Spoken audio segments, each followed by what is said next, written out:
I can speak through donuts. Like, I express myself through donuts. I think donuts are very humble, and also they're the underdog of the pastry world.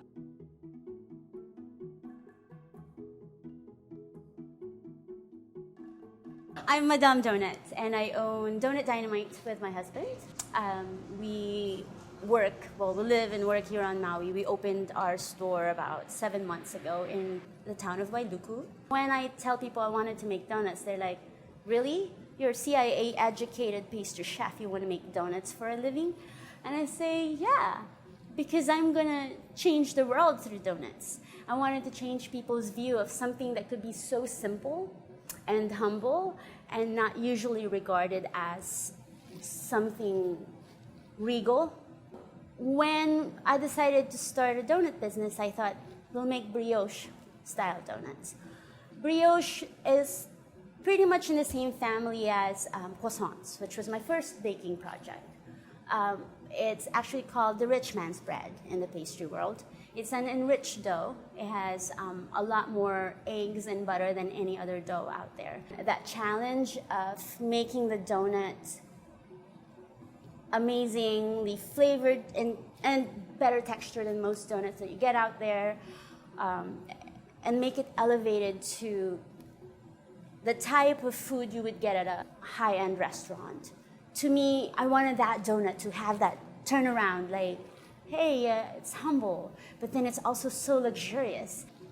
We always hear the quote, "Let them eat cake," by Marie Antoinette. But if you actually look at what she had said, in French, she said, "Let them eat brioche." Because brioche is that, as I said, the rich man's bread. It's the Cadillac of all doughs. And I wanted to make the Cadillac of donuts. So our workday usually starts somewhere around anywhere between 10 p.m. to midnight, depending on the day of the week. On the weekends, we obviously start as early as 10. And then my husband usually rolls the dough. Our doughs take about 6 to 8 hours minimum for the initial fermentation.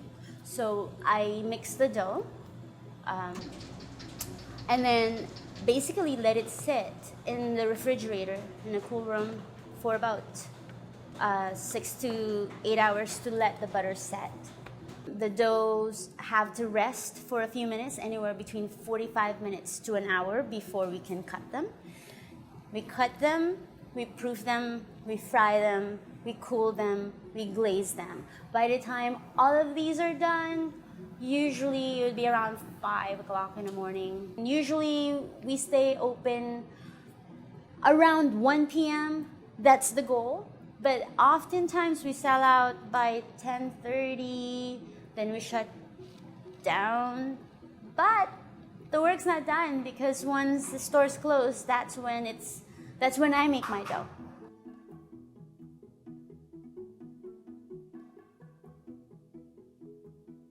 We're inspired constantly by our customers or our neighbors who bring in fresh fruit or whatever it is from their backyards. You know, I think it's amazing.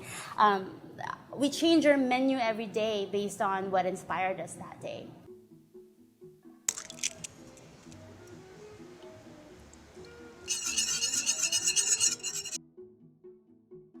I never wanted to make food that people cannot feel comfortable eating. I didn't want it to be elitist. I wanted to make food that anyone can say, I want that donut, and they could be anyone from, well, we're in Wailuku and we're at home here, and then people from Wailea and Kanapali and Napili are coming all the way here just to have our donuts. We're reaching out demographics that are so far and widespread, and they all love it. And I think that's when I started feeling like, yeah, we're really doing the right thing here, and we're really able to reach out to people that we want to reach out to and express why our product is different. We're creating a healthy attitude about food. To me, eat your greens, eat your fruits and vegetables. For the most part, 90% of the time, you should be eating well, good food. But when it comes to flavor, don't skimp out. Because when you're happy about what you're eating, I think that's a healthy feeling, a healthy attitude.